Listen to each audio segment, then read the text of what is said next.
পারভিন মেয়েটা মানা করার পর মা আর আমাকে যেতে দেয় না। আমি যেতে চাইলে আমার মা আমাকে খুব বাজে ভাষায় গালি দেয়, বলে আন্টির জামাইয়ের সাথে শুতে যাবি। আপনাদের তো প্রথমেই বলেছি আমার মার মুখের ব্যবহার খুব খারাপ। এত বাজে ভাষায় কথা বলতো আমাদের সাথে যে কোনো রাস্তার পতিতার সাথেও মানুষ এরকম ব্যবহার করে না। আমি সবসময় আল্লাহকে বলতাম, আল্লাহ আমাকে কেন নিয়ে যাও না। একা একা খুব কাঁদতাম আর বাবাকে বলতাম, বাবা আমাদের কেন তুমি রেখে গেলে, আমাদের সাথে কেন এরকম করলে। তোমার থেকে তো কোনো কিছুর অভাব ছিল না, আমাদের কি একটু থাকার জায়গাটাও দিলে না। আমার বাবা মসজিদ, মাদ্রাসা, কবরস্থান, স্কুল, কলেজের জন্য অনেক জায়গা দান করে গেছে, শুধু আমাদেরই একটু জায়গা দিল না, পরিচয় দিল না, কিছুই না। আসলেই আমার এখন মনে হয় তারা বলছে যে এটাই ঠিক, আমার মা ছিল বাবার দেহরক্ষী।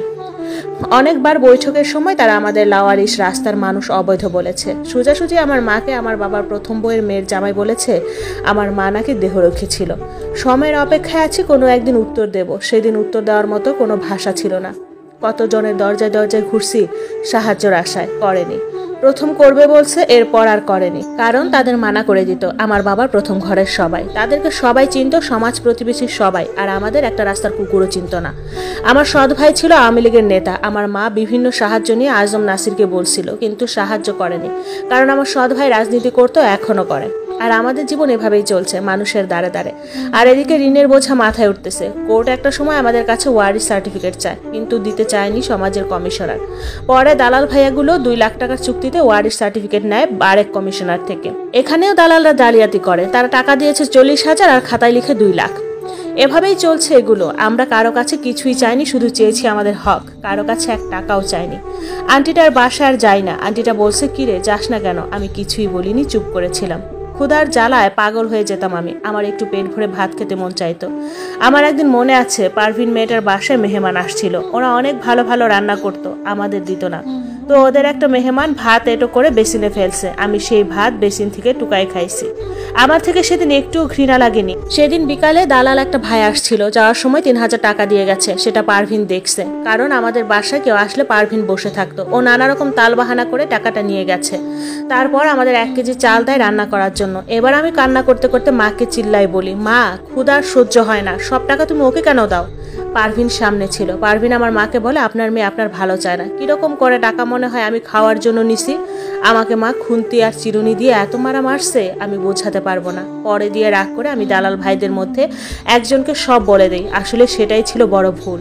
তিনি আমার মাকে বলে দেয় আমি নাকি বলছি মা তাবিজ করে তোমায়। এটা শুনে মা আমাকে 1 সপ্তাহ মারছে। যা তা কথা শুনাইছে, বলে বোঝাতে পারবো না।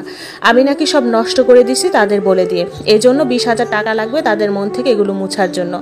মা অনেক কষ্ট করে জোগাড় করে দিল। 2 দিন পানি ছাড়া কিছু খেলাম না। স্কুলে যাবার জন্য বের হলাম। বড়পুল চক্ষু হাসপাতালে গেলাম, কারণ আমাকে একটা পরিচিত বলছিল ওখানে রক্ত বিক্রি হয়। বলে রাখি আমি ছোটবেলা থেকে মোটা।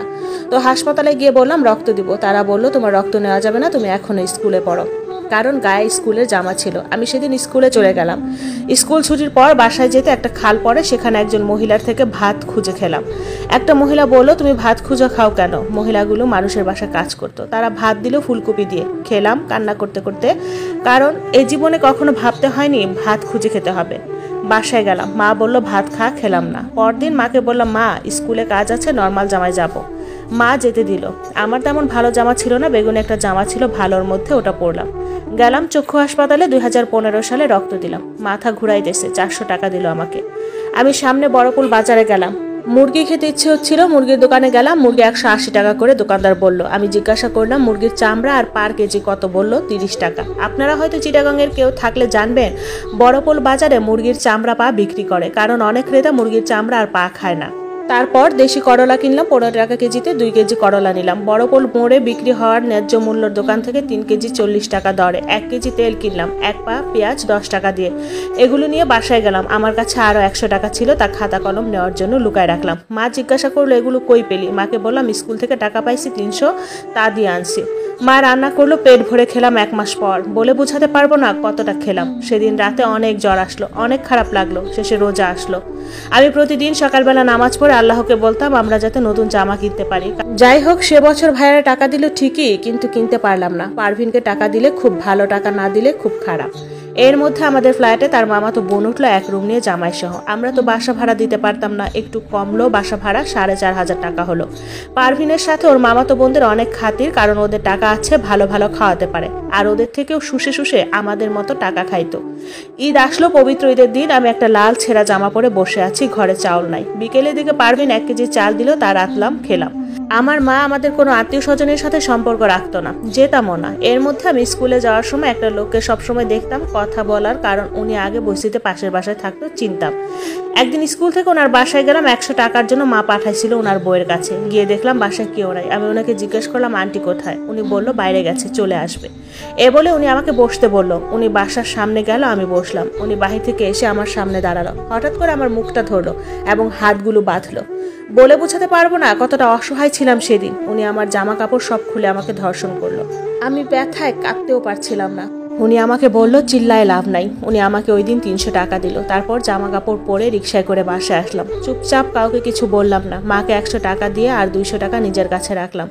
গোসলখানায় ঢুকে ইচ্ছা মতো কাঁদলাম আর আল্লাহর কাছে মরণ চাইলাম। বিকালের দিকে খুব জ্বর আসলো, নাপা খেলাম। পরের দিন স্কুলে গেলাম না, বাসায় থাকলাম। এর পরের দিন স্কুলে যাওয়ার সময় ওনাকে দেখলাম, লুকায় গেলাম। এরপর সব সময় দেখা হতো, কথা বলতাম না। একদিন রাস্তায় উনি আমাকে বললো, তোরা তো এমনিও খেতে পারস না, এমনিও পারস না, একটা কাজ কর, মাঝে মাঝে আমার কাছে এগুলো করিস, টাকা দিব 300 করে। আমি কিছু বললাম না, হাঁটতে লাগলাম।